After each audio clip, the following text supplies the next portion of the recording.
The neon lights of Nexus Station's main deck flickered overhead as Lehine carried another crate of supplies from his cargo ship. The massive space station buzzed with activity, alien traders haggling in strange languages, robotic service units gliding between the crowds, and the constant hum of life support systems keeping everyone breathing in the cold vacuum of space. Hyan had been working the freight runs between Earth colonies for 3 years now, but he still wasn't used to seeing so many different species in one place. The tall, blue-skinned Alterians with their crystal jewelry, the small Frey Kepler merchants with their tiny hands counting credits, and the massive insectoid Zephyrians clicking their mandibles as they conducted business. He was heading toward the cantina for a quick meal when he heard the commotion. A group of Vraxian bikers had cornered someone near the entrance. The Vraxians were bad news, 8 feet tall, covered in thick grey hide, with tusks jutting from their lower jaws. They wore leather jackets covered in spikes and road-modified hover bikes that could punch through asteroid fields. The leader, a mountain of muscle and scars named Throck, was shoving round an elderly human man. The old guy couldn't have been more than 5.5 feet tall, thin as a rail, using a walking stick to support himself.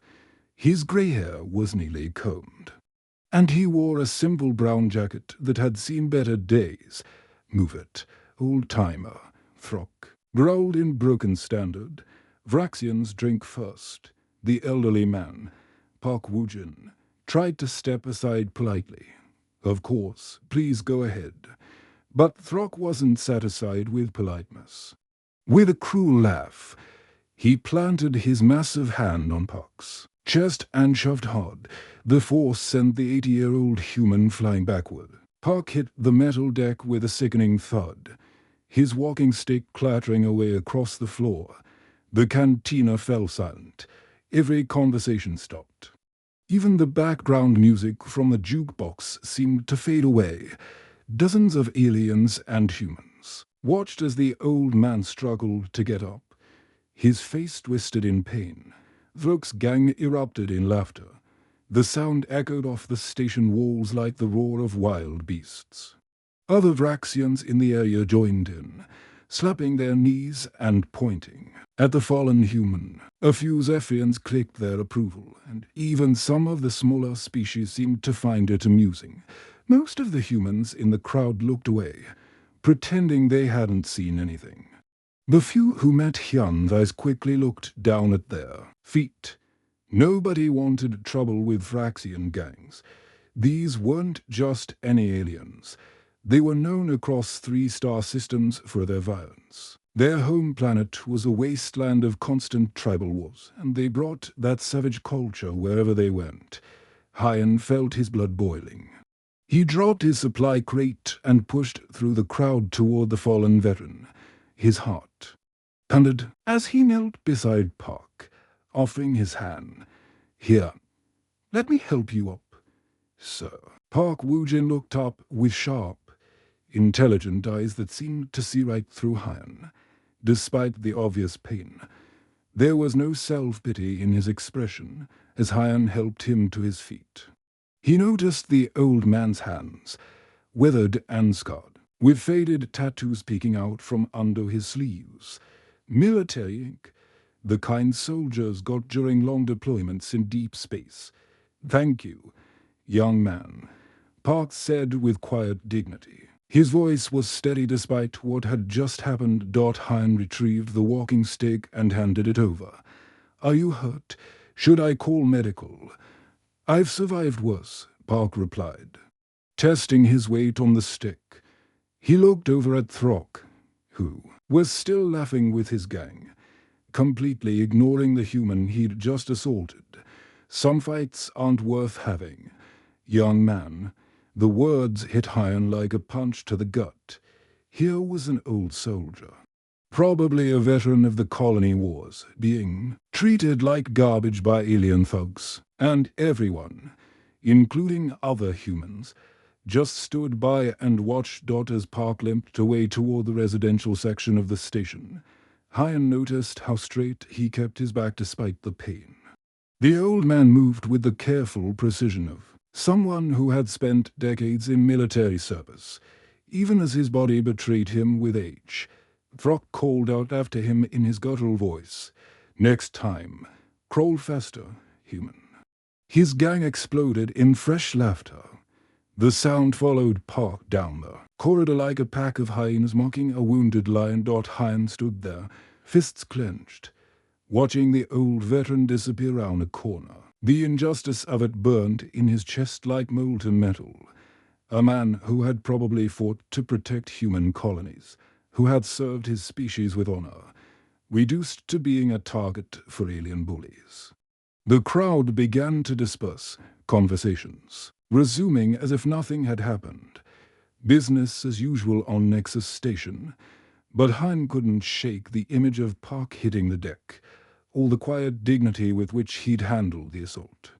Something about this felt bigger than just one old man getting pushed round. It felt like a symbol of everything wrong with how humans were treated out here on the frontier, and couldn't get the image out of his head, the way Park had hit the deck.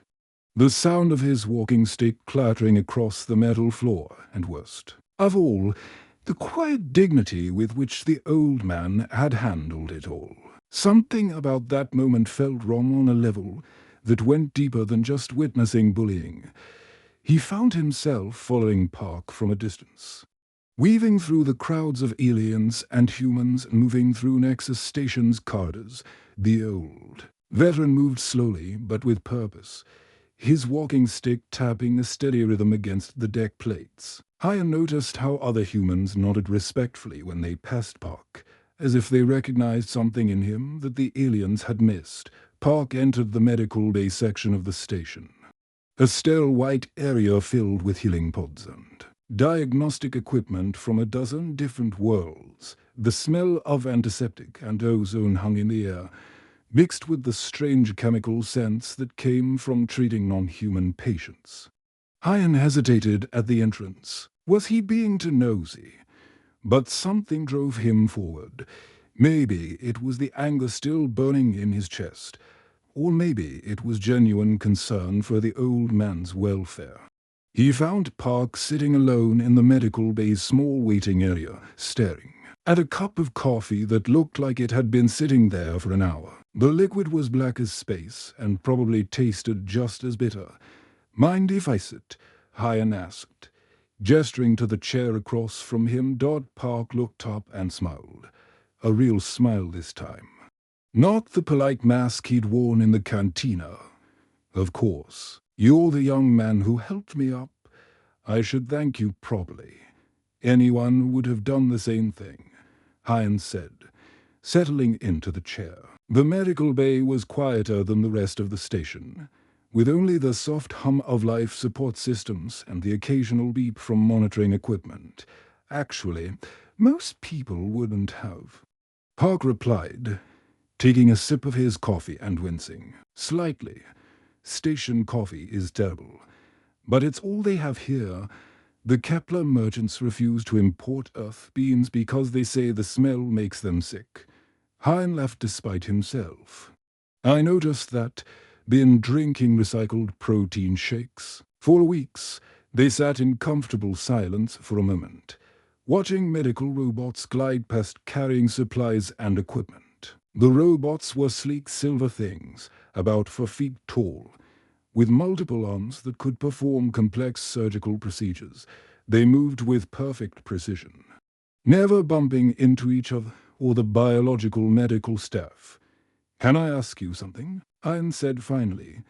"Those tattoos on your hands, military?" Park looked down at his withered hands, where faded blue ink showed the outline of what looked like a starship. Sharp eyes. "Yes." "Military? Long time ago." "How long?"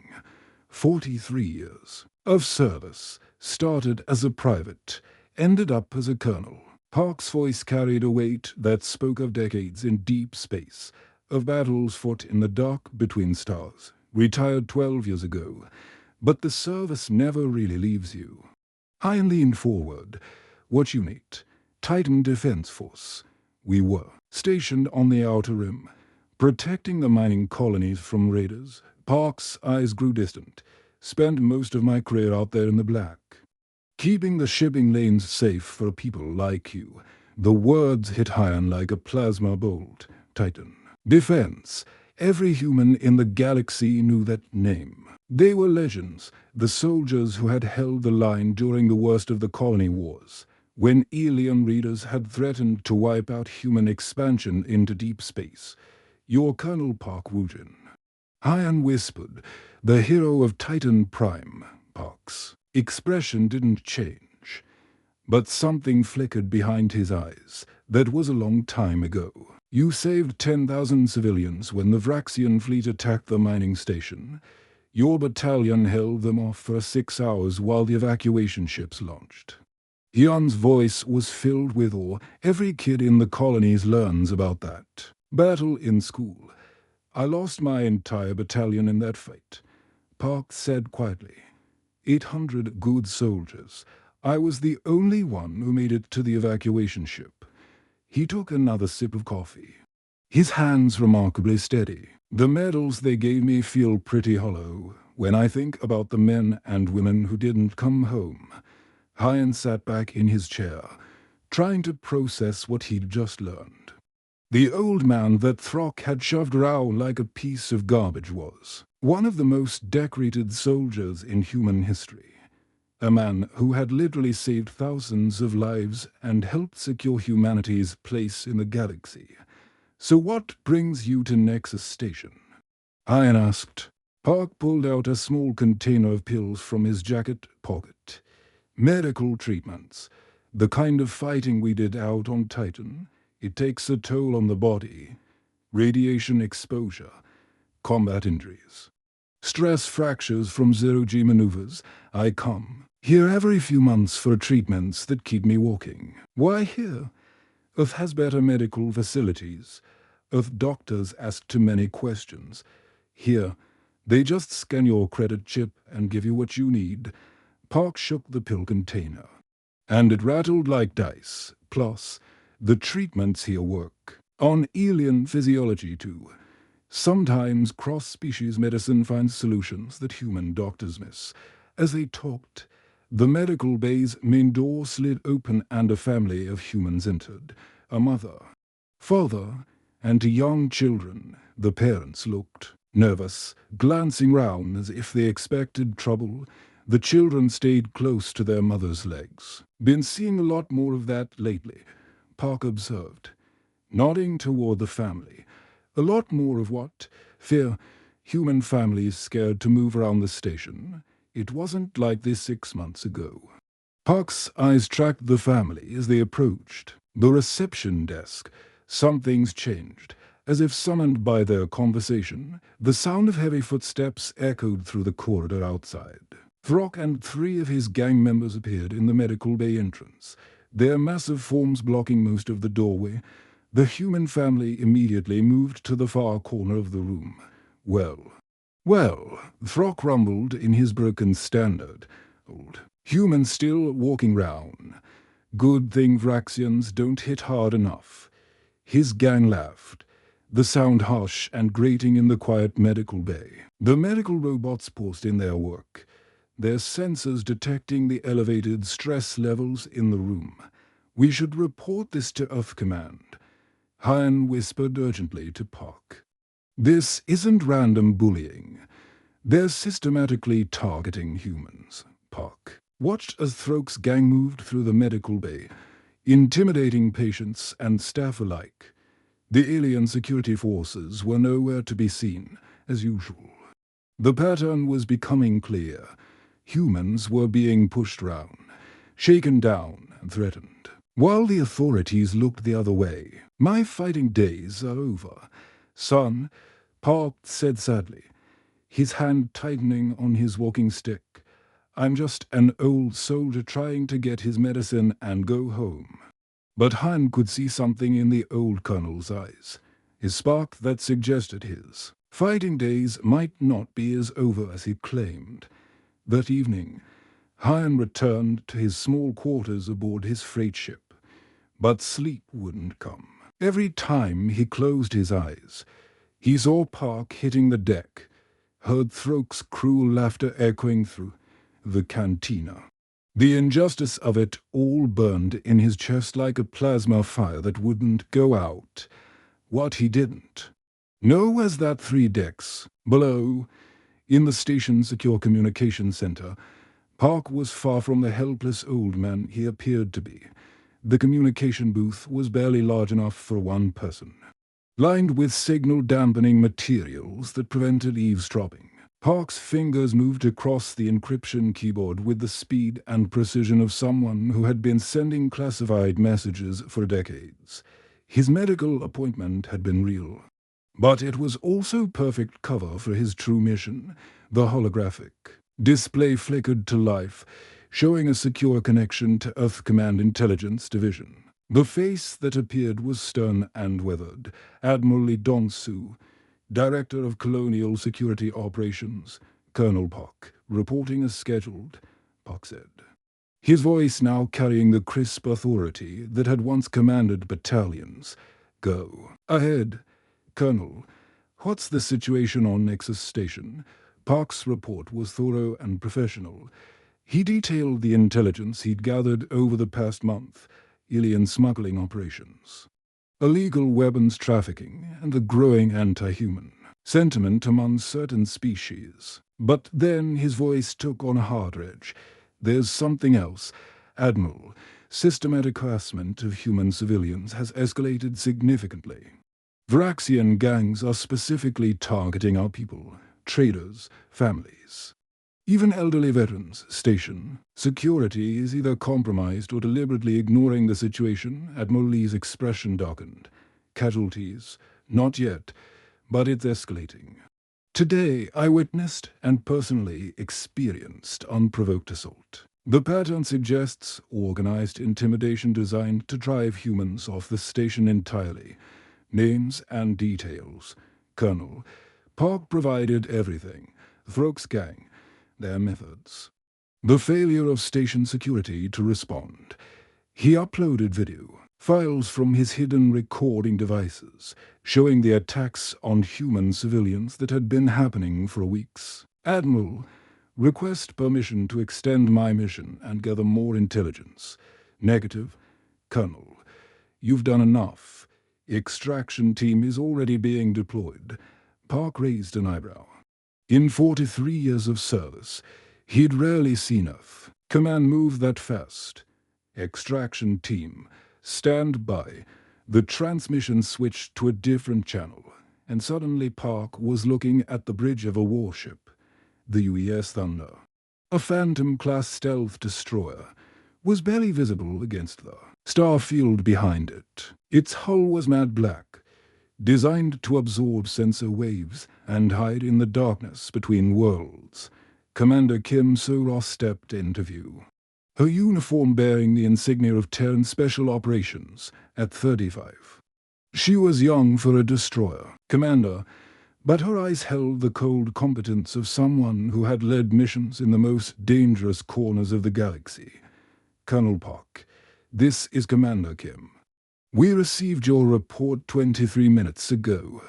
Current ETA to Nexus Station is 14 hours, Commander. I appreciate the rapid response, but this situation may not require military intervention. Perhaps diplomatic pressure.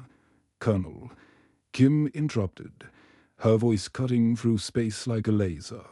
With respect, sir, the moment they laid hands on you, this became a military matter. Earth doesn't abandon its veterans, and we don't tolerate systematic attacks on our civilians. Behind Kim, Park could see the bridge crew working at their stations. The Thunder was a small ship compared to the massive dreadnoughts that defended Earth, but it packed more firepower than most alien cruisers. More importantly, it carried 12 members of the Terran Special Operations Unit, the most elite soldiers humanity had ever produced. What's the mission profile? Park asked. Priority Alpha. protection of human civilians. Priority Beta, neutralization of threats to human personnel. Priority Gamma, demonstration of consequences for anti-human activities. Kim's smile was sharp. As a vibroblade, we're not just coming to extract you, Colonel. We're coming to send a message. The bridge communication officer, Lieutenant Choi Minho, leaned over to whisper something in Kim's ear. She nodded and turned back to Park. Colonel, intelligence indicates this isn't isolated to Nexus Station. We're seeing similar patterns on frontier stations across 3 sectors. Someone's been testing our response time and resolve. Park felt his old tactical instincts kicking in. Organized campaign. That's what we intend to find out. Your omission just became the opening move in a larger operation. Kim's eyes hardened. 43 years of service. Colonel, the Battle of Titan. Prime. 800 soldiers under your command died protecting civilians. The cause doesn't forget. The weight of those words hit Park like a physical blow. These weren't just soldiers coming to help an old veteran. They were coming to honor the sacrifice of every human who had died defending the colonies. Understood. Commander, how do you want me to proceed? Maintain your cover. Continue normal activities. We'll be watching. Kim paused. Colonel, the young freight worker who helped you today, Lee Hyan. We've been monitoring station communications. He's clean. Families from the Kebler colonies. Father died in a mining accident.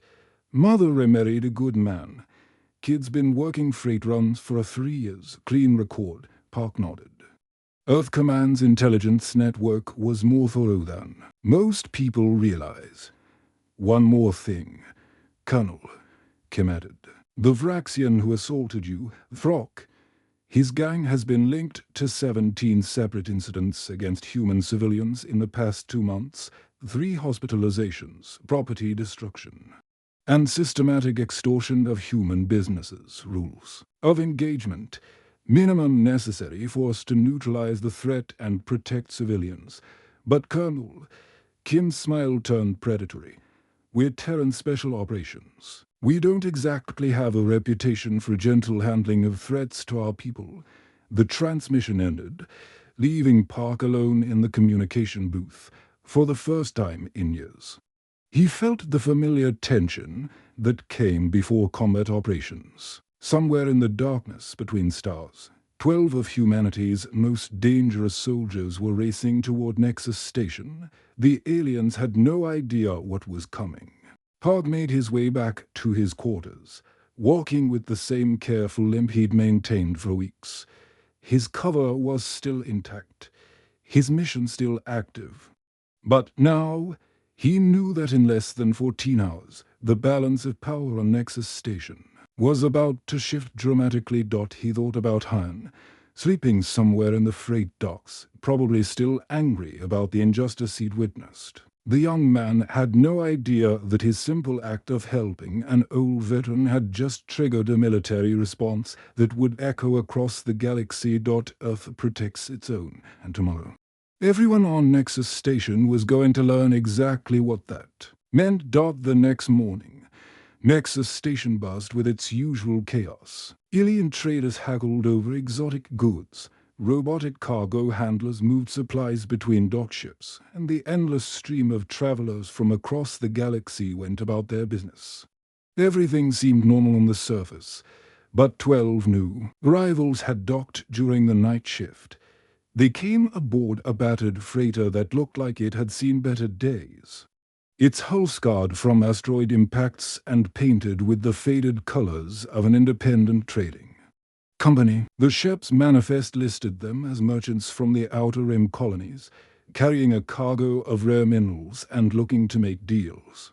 Commander Kim So-Ra stepped onto the station's main deck wearing civilian clothes, his simple brown jacket and cargo pants that made her look like any other trader. Her team had scattered throughout the station within minutes of arrival, each one playing their role perfectly to anyone watching.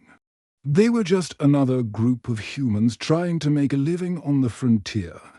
What the aliens couldn't see were the weapons hidden beneath their clothes, the communication devices that kept them in constant contact. All the years of training that had turned them into the most dangerous soldiers humanity had ever produced.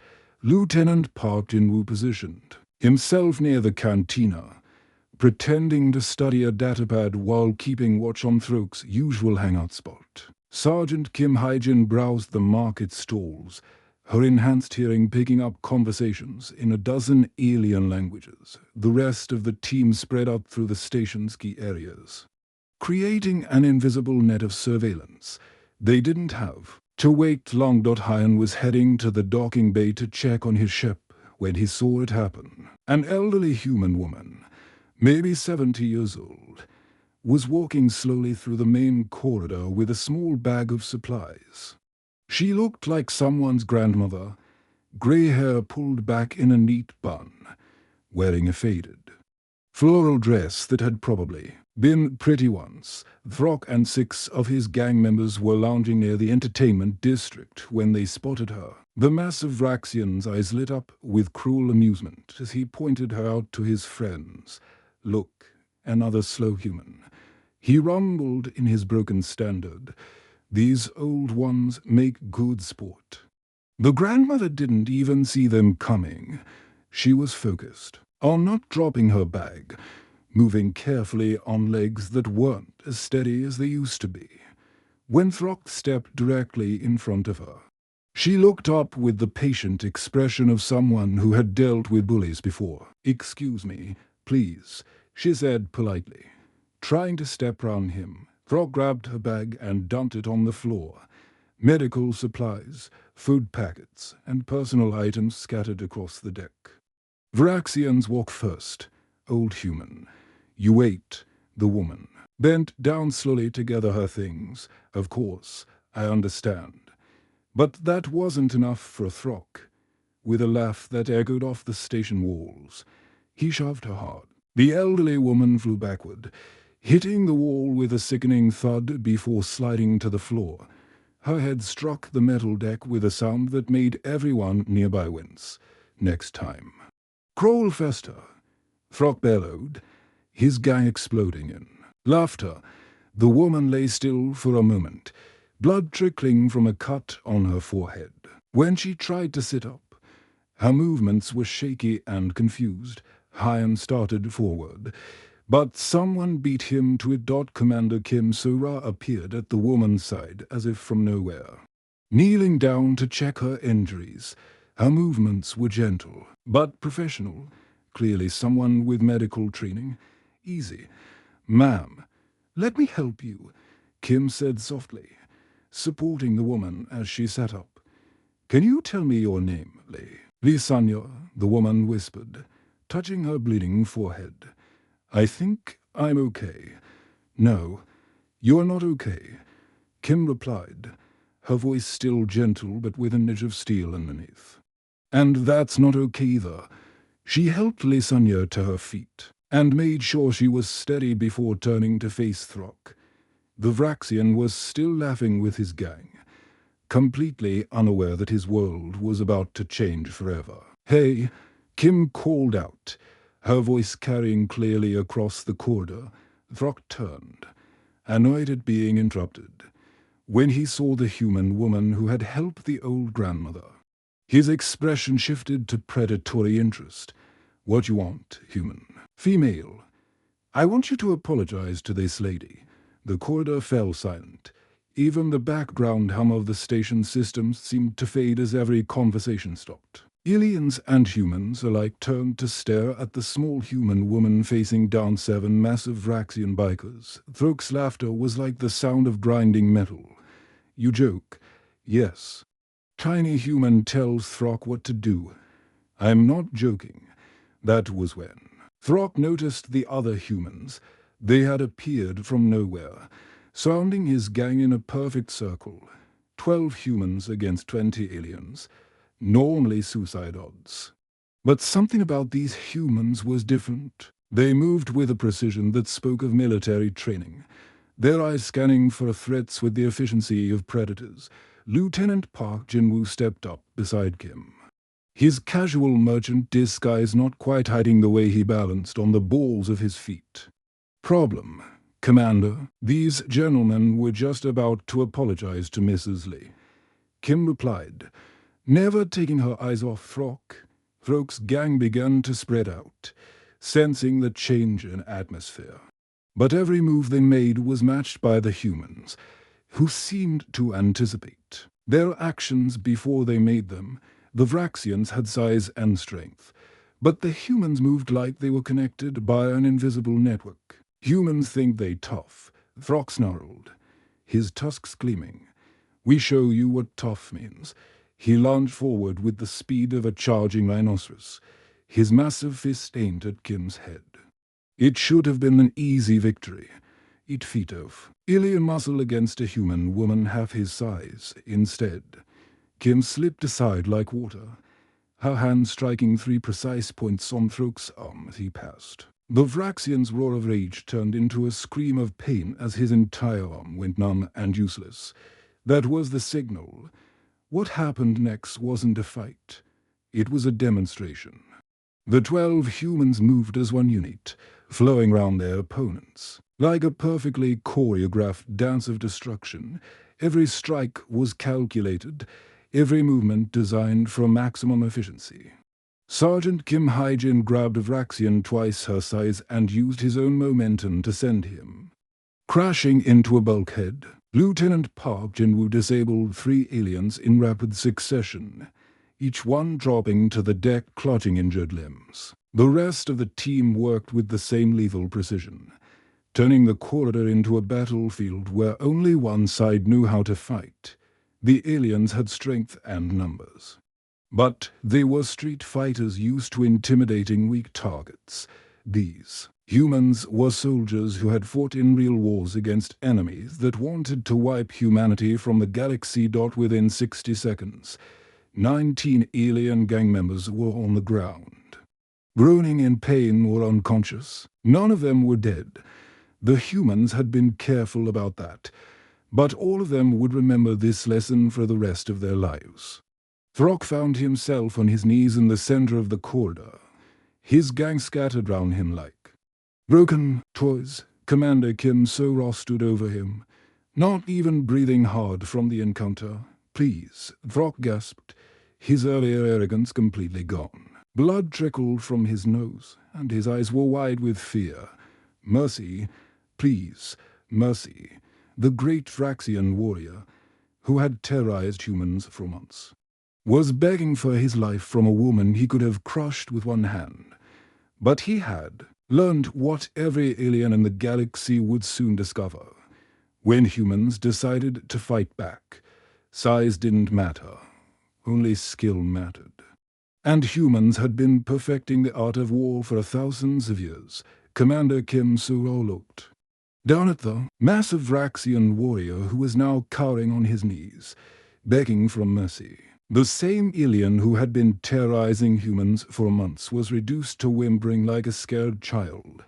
Round them, the corridor was filled with groaning gang members, all of them learning what it meant to face trained human soldiers. "You want mercy?" Kim's voice was ice cold, carrying the authority of someone who had commanded starships in battle. "Let me tell you about mercy. Throck." She knelt down so she was at eye level with the alien, close enough that he could see the controlled fury in her eyes. "Colonel Park Woo-jin, the old man you shoved yesterday, is under the protection of the Terran military, as are all human civilians on this station, in this system, and across the galaxy." Throck's tusks chattered as he tried to speak. We didn't know he was military. "It doesn't matter what you knew," Kim replied. "Every human citizen has the right to walk safely through any station, any colony, any world where we have presence, touch any of our people again. And next time we won't be so gentle. The threat hung in the air like the charge before a lightning strike. Round the corridor, aliens who had gathered to watch the fight began backing away. The word was already spreading through the station's communication networks. Humans weren't the easy targets they had appeared to be. Station security finally arrived. Their blue uniforms and energy weapons looking impressive until you realized they had waited until after the fight was over to show up. The security chief, a tall Eltarian with crystal blue skin, approached Kim with obvious nervousness. "Commander, we need to discuss jurisdiction," he began. Kim stood up, her hand moving to the identification badge hidden beneath her jacket, when she showed it to the security chief. His crystal skin turned pale white. Terran Special Operations. Credentials carried weight throughout the galaxy, backed by the kind of military power that could reduce space stations to scrap metal. "No discussion needed," Kim said simply. "These individuals are under arrest for assault on human civilians, extortion, and disturbing the peace. I'm sure you have cells that can hold them." The security chief nodded rapidly, calling for his officers to begin collecting the groaning gang members. Medical robots glided in to treat the injured aliens, their multiple arms working efficiently to stabilize broken bones and treat concussions. None of the injuries were life-threatening, but all of them would leave lasting reminders of what happened when you messed with the wrong humans. As the security forces dragged away Throck and his gang, Kim turned to see Park, Woojin, and Hyan. Approaching through the crowd, the old colonel was walking with his usual careful gait. But there was something different about his posture. Straighter, more confident. "Colonel Park," Kim said, coming to attention and offering a crisp military salute. "It's an honor to meet you, sir." Park returned the salute with precision that spoke of decades in uniform. "Commander Kim Sora, I presume your reputation precedes you." "Earth doesn't forget its heroes, Colonel," Kim replied, her formal tone softening slightly. "The Battle of Titan Prime is still taught at the Academy. Your tactical decisions that day saved thousands of lives." Hyan watched the exchange with growing amazement. The old man he had helped to his feet was clearly more than just a retired soldier. He was a legend, and the woman who had just dismantled 20 alien gang members was treating him with the kind of respect usually reserved for fleet admirals. "I was just doing my job," Park said quietly. "Same as you did here today." "No, sir." Kim shook her head. "What you did at Titan Prime was extraordinary. What we did here was just sending a message," as if summoned by her words. Lieutenant Park Jinwoo approached with a communication device. "Commander, Admiral Lee is requesting an update." Kim took the device and activated the holographic display. Admiral Lee Dongsu's weathered face appeared, floating in the air above the device. Behind him, the bridge of a massive starship was visible, the UES Magnificent, Earth's flagship in this sector. "Report, Commander. Mission accomplished. Admiral, threat neutralized. No human casualties. Local security is handling rest and processing. Excellent. And the message?" Kim glanced round the corridor, where dozens of aliens were still watching from a safe distance. "I believe it's been received loud and clear, sir." "Good." Admiral Lee out. The hologram faded, leaving Kim holding the device. She looked at Park and Hyan with a slight smile. "Would you gentlemen like to walk with us to the docking bay? I think it's time we showed these aliens what human solidarity looks like." As they began walking through the station, Hyan noticed the change immediately. Aliens who had ignored or dismissed humans for months now stepped aside respectfully. Conversation stopped when the group passed, and heads turned to watch them go by. The Kepler merchants, who had always been rude to human customers, now nodded politely. Even the massive Zephyrian traders, who usually acted like they owned the station, moved out of their way, but it was the change in the humans that really struck him. Families who had been walking with their heads down and staying close to the walls now moved confidently through the corridors. Human traders who had been accepting unfair deals from alien merchants were suddenly finding better terms.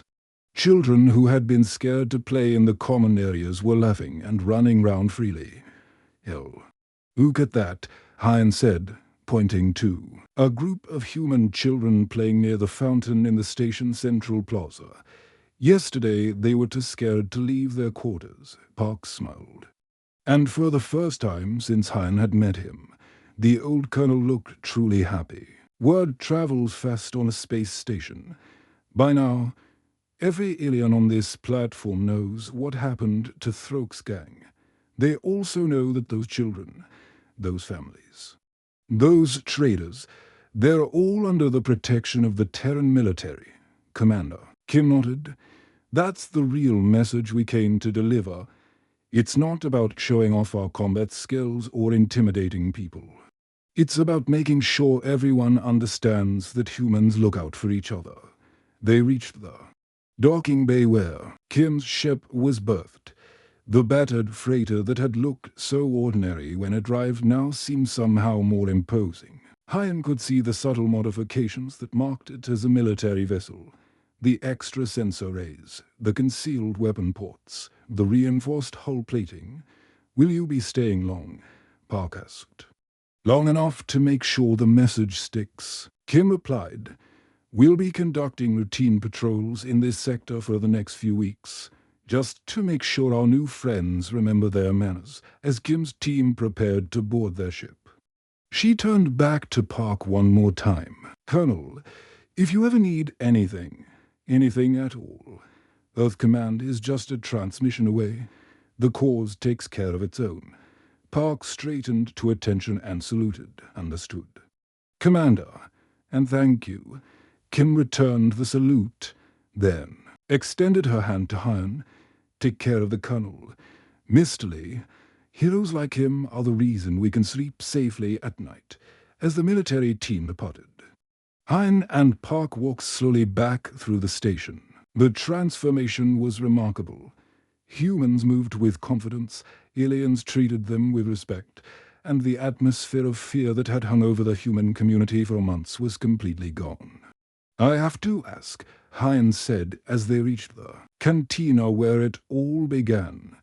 "Did you really just come here for a medical treatment?" Park's eyes twinkled with mischief. "Sometimes, young man, the best fights are the ones others fight for you. But that doesn't mean you can't provide them with the intelligence they need to fight those battles effectively." Hyan laughed, finally understanding. The old colonel had been working all along, gathering information and calling in the cavalry when things got too dangerous for civilians to handle alone. "So what happens now?" Hyan asked. Park looked round the bustling station, where humans and aliens were conducting business together with mutual respect for the first time in months. "Now we go back to living our lives, knowing that when we need them, our people will come running." As they walked away together, the message echoed through the station's communication networks, spreading from Nexus Station to trading posts throughout the sector. Humanity had sent a clear signal to the galaxy. "Touch one of us, and you answer to all of us." The age of pushing humans round was over. The D.